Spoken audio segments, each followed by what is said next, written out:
Hola y bienvenidos a mi canal de YouTube una vez más. Hoy tenemos el caso de Stephen Farrow. Así que ahí arriba en la que está en pantalla pueden ver el resto de mis casos. Acá abajo tienen mis redes sociales por si quieren seguirme en alguna de ellas. Y sin nada más que decir, comencemos.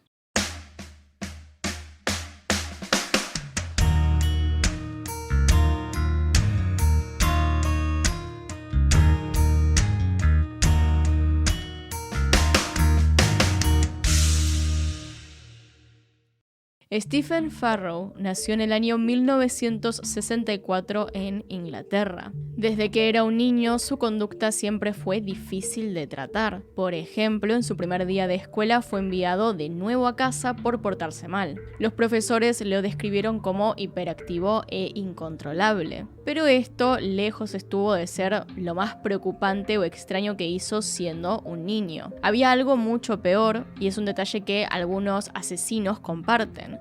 Para un padre debería ser señal de alarma. En el barrio donde Stephen y su familia vivían, él era conocido por atacar y asesinar a las mascotas de otros niños, además de haber disparado a un cisne con un arma de aire comprimido. La crueldad contra animales se asocia como signo de psicopatía. Increíblemente, aunque esté diciendo esto ahora, intentando enfatizar lo que hacía como muestra de que algo no estaba bien en su forma de actuar, sigue sin ser lo peor que hizo en su niñez. Otro detalle importante entonces sería la tendencia a la piromanía. A Stephen le gustaba el fuego y no sentía remordimiento o pena por lo que hacía, o a quienes podía llegar a herir. De esta forma logró comenzar un incendio en el altar de la iglesia a la que concurría con su familia. Luego de que las llamas comenzaron a expandirse, él simplemente se quedó mirando cómo se desarrollaba el fuego, sin hacerse problema o pensar en las consecuencias de sus acciones. Él era, como les dije, un niño imposible de controlar, y por más esfuerzo que quisieran hacer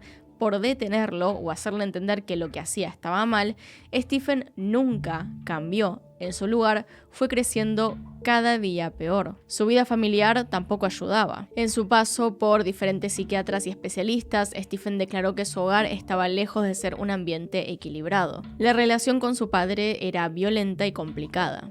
Él declaró odiarlo profundamente, mientras que la relación con su madre se encontraba en el otro extremo, completamente opuesta. Estaba basada en la obsesión que sentía por ella, idolatrándola. Aunque no por eso la escuchaba u obedecía sus reglas. Según lo que admitió su madre, era claro desde su niñez que había algo extremadamente mal con él. Cuando se dieron a conocer los crímenes de Stephen Farrow, uno de los titulares que más se repitió fue que odiaba la religión. Y hay una razón para esto que tiene mucho sentido. Stephen no tenía una buena vida en su casa y tampoco sentía empatía por los animales. A esto se le sumó su experiencia en el colegio. Cuando sus padres decidieron colocarlo en un internado cristiano, fue víctima primero de bullying por parte de sus compañeros y luego fue víctima de los clérigos a cargo de la escuela. Según sus propias palabras, aquellas personas abusaron sexualmente de él, y desde entonces su odio y repulsión por la religión, y el cristianismo en particular,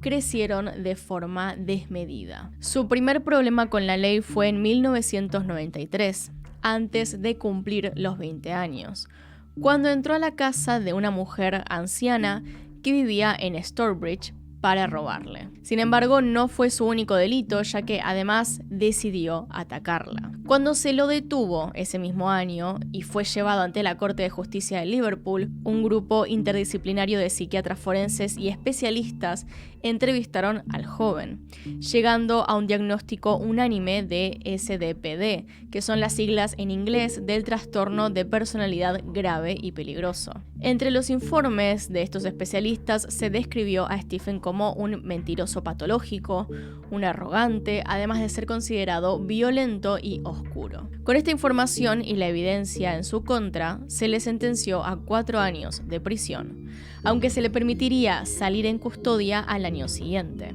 lo cual siempre termina siendo un grave error en estos casos. De hecho, mientras estaba en libertad condicional en 1994, Stephen decidió seguir a Stella Cow, una mujer anciana que vio en la calle hasta su casa, amenazando con matar a sus perros si no lo dejaba entrar al lugar. Una vez dentro, Stephen no solo robó varios objetos de valor, sino que la golpeó brutalmente, lastimándola. Por este nuevo ataque fue detenido y llevado ante un tribunal de justicia en 1995, que esta vez lo sentenció a 8 años de prisión, aunque no cumplió toda esa condena.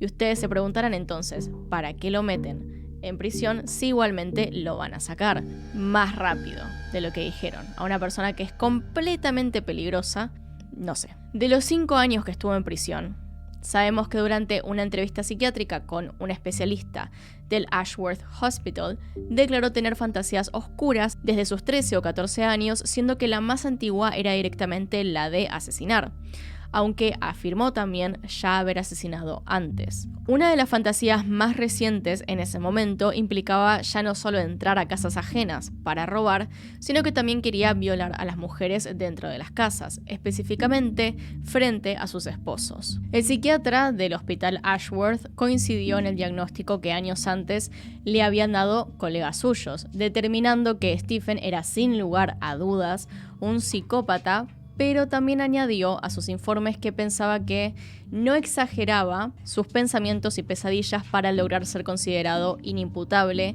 y pasar su condena en un hospital psiquiátrico y no una cárcel. Aunque, como les decía antes, en vez de cumplir 8 años, estuvo únicamente 5 preso. O sea, hasta el 2000, cuando fue puesto en libertad sin ningún tipo de vigilancia por parte de la policía británica. Incluso cuando 2 equipos diferentes de psiquiatras y psicólogos lo habían declarado como una persona extremadamente peligrosa durante 12 años. Aún así, Stephen caminó totalmente libre por Inglaterra, lo cual a una persona así le da a entender todavía más que es invencible y que puede hacer lo que sea, que de todas formas saldrá libre o directamente la próxima no lo descubrirán. Como es de conocimiento público, los psicópatas no sienten empatía. Presentándose como personas encantadoras, pueden ser extremadamente manipuladoras y Stephen no era diferente. Durante 12 años vivió de forma ambulante, sin un hogar fijo, aprovechándose de la gente. Según fuentes, Stephen aprovechaba el conocimiento sobre la Biblia que le habían enseñado de niño y con esto solía engañar a las personas para conseguir de ellas dinero, comida o un lugar donde quedarse, incluso llegando a hacer varias estafas relacionadas directamente con la iglesia, de la cual decía ser miembro. Para que se hagan una idea, se calcula que durante esos 12 años, entre su salida de la cárcel y los hechos, Stephen trabajó apenas 12 semanas, es decir, 3 meses. Además de estas estafas para mantenerse, Stephen recibía una pensión del Estado británico de aproximadamente 270 libras a la semana, lo cual utilizaba para ir viajando por el resto del país. Durante esos años, Stephen envió prácticamente a diario cartas amenazantes no solo a su familia, sino también a autoridades policiales y carcelarios a los cuales prometía asesinar. Pero más allá de las estafas, hurtos y crímenes por el estilo, no nos consta que haya vuelto a lastimar a alguien o quitarle la vida a otra persona hasta principios del 2012, cuando ocurrieron los hechos.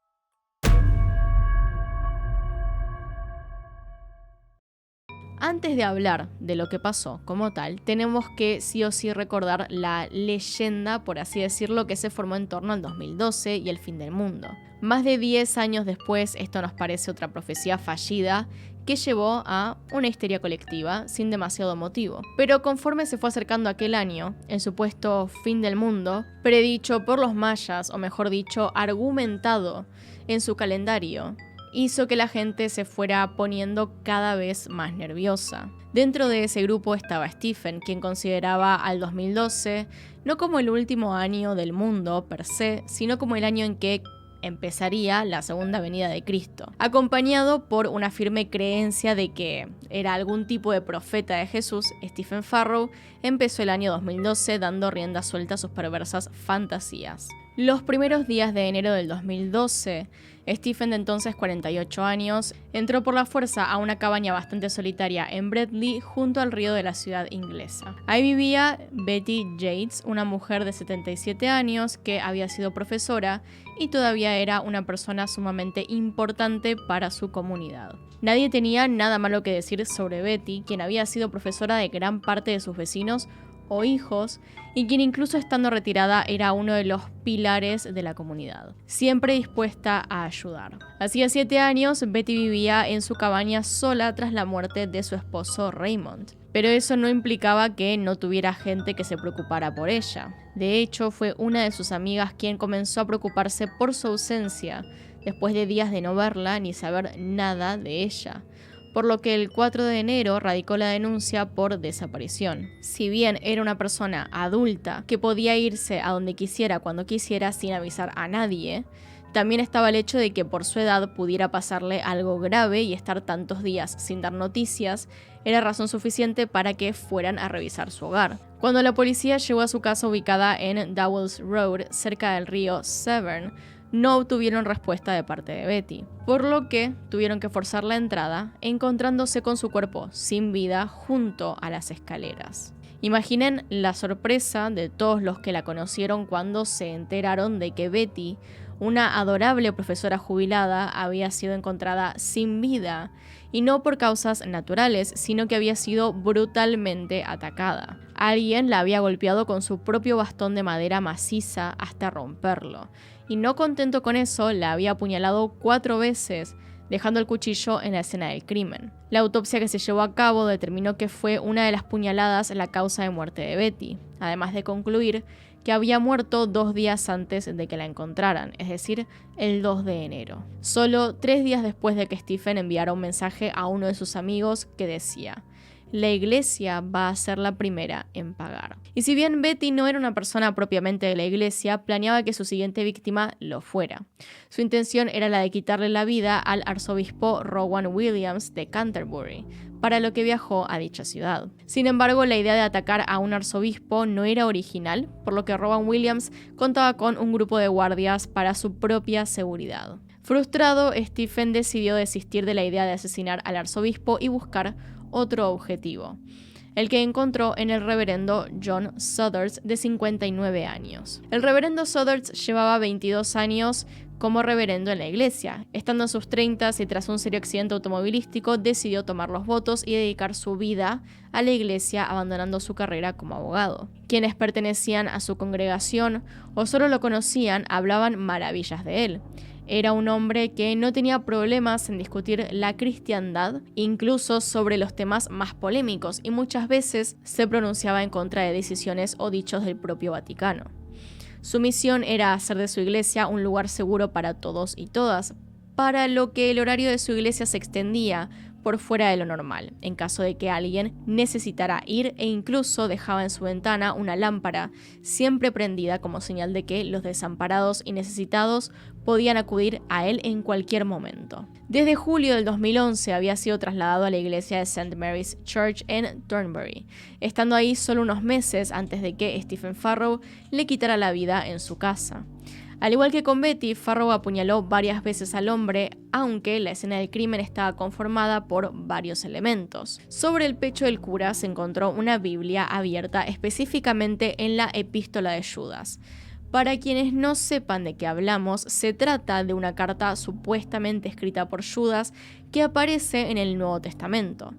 Es una carta breve, escrita en griego, en la que se enumeran ciertos individuos a quienes considera una amenaza para el cristianismo. Según el texto, son personas dentro de la religión que no son honestamente cristianos, sino enemigos que se han dado a los lujos y deseos. La carta termina diciendo que Dios juzgará a esos enemigos del cristianismo con dureza. Claramente, dejar la Biblia abierta en el pecho del reverendo en ese exacto capítulo no fue una coincidencia. Implicaba que el reverendo Sothers era uno de esos cristianos falsos. Además del libro, alrededor del cuerpo se encontraron diferentes materiales pornográficos.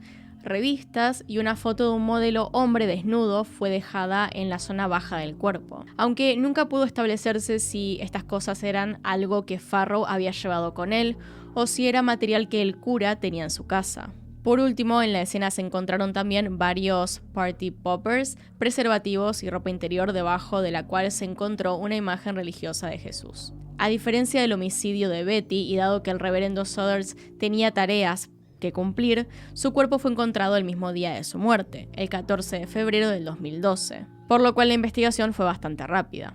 La policía de Inglaterra, la Scotland Yard, no se caracteriza por compartir la metodología de sus investigaciones, pero sabemos que varios testigos vieron como el 14 de febrero el reverendo entraba a su casa con un hombre un poco más joven que él, tras compartir un cigarrillo en la puerta de la iglesia. En su momento la imagen no le resultó extraña a nadie. El cura tenía la costumbre de ayudar personalmente y hacerle lugar a los individuos en su propia casa. Sin embargo, al enterarse de su muerte, fueron varios los que se acercaron para declarar sobre el hombre con el que lo habían visto antes. 4 días después del homicidio, es decir, el 18 de febrero, la policía declaró públicamente a Stephen Farrow como sospechoso en la muerte del clérigo, haciendo circular entre la prensa su foto y una alerta para cualquiera que pudiese verlo. No solo para que la población ayudase con su arresto, sino además para que se protegieran de él. Su arresto sucedió al día siguiente, el 19, cuando se lo identificó en la ciudad de Folkestone, en el condado británico de Kent. Inmediatamente fue puesto en prisión preventiva, mientras se lo interrogaba no solo por el homicidio del cura, sino también por el de Betty, aunque nunca admitió haber sido quien la asesinó. Durante esta instancia previa al juicio, Stephen admitió que tenía la intención de crucificar al cura, pero que terminó realizando el otro escenario, aunque nunca dio el motivo tras ese cambio. Cuando terminó de acomodar el cuerpo y los elementos alrededor, no abandonó la escena con la prisa que uno esperaría, sino que se tomó su tiempo, sentándose a comer y a tomar la cerveza del hombre que acababa de matar, mientras miraba televisión, específicamente una película de Indiana Jones. Además, declaró cosas como que odiaba a Dios. El día 22 de febrero fue acusado formalmente por los asesinatos de Betty y John. El juicio inició a finales de junio de ese mismo año, y en la primera instancia Stephen se declaró inocente de los cargos de los que se lo acusaba. Su defensa se basó en intentar declararse como inimputable, pero la determinación de sus crímenes, sus diagnósticos hicieron que nadie creyera esto. Durante el juicio continuó manteniendo su inocencia, aunque admitió haber entrado a la casa de Betty para robarle y finalmente, cuando vio que la estrategia de defensa fallaba, se declaró culpable de homicidio premeditado en el caso del reverendo con el objetivo de disminuir su condena, aunque tampoco lo logró. Los 11 miembros del jurado lo encontraron culpable por ambas muertes y el juez a cargo del caso lo sentenció a cadena perpetua sin posibilidad de libertad condicional en una de las prisiones de máxima seguridad de Inglaterra. Más allá de su sentencia de 2 cadenas perpetuas, Stephen murió tan solo 10 años después de ser encarcelado, ya que el 21 de agosto del 2022 falleció en prisión con 58 años. La causa de su muerte no fue comunicada públicamente, pero, de todas formas, ahí acaba su historia. Así que hasta acá llegamos con la historia de Stephen Farrow. Díganme qué opinan abajo en los comentarios y si ya conocían este caso. Acá están los Patreons y los miembros del canal. Gracias por apoyarme a través de esos medios y sin nada más que decir. Acá tiene un video nuevo, acá tienen un video recomendado, se pueden suscribir haciendo clic en mi cara y nos vemos en otro video. Adiós.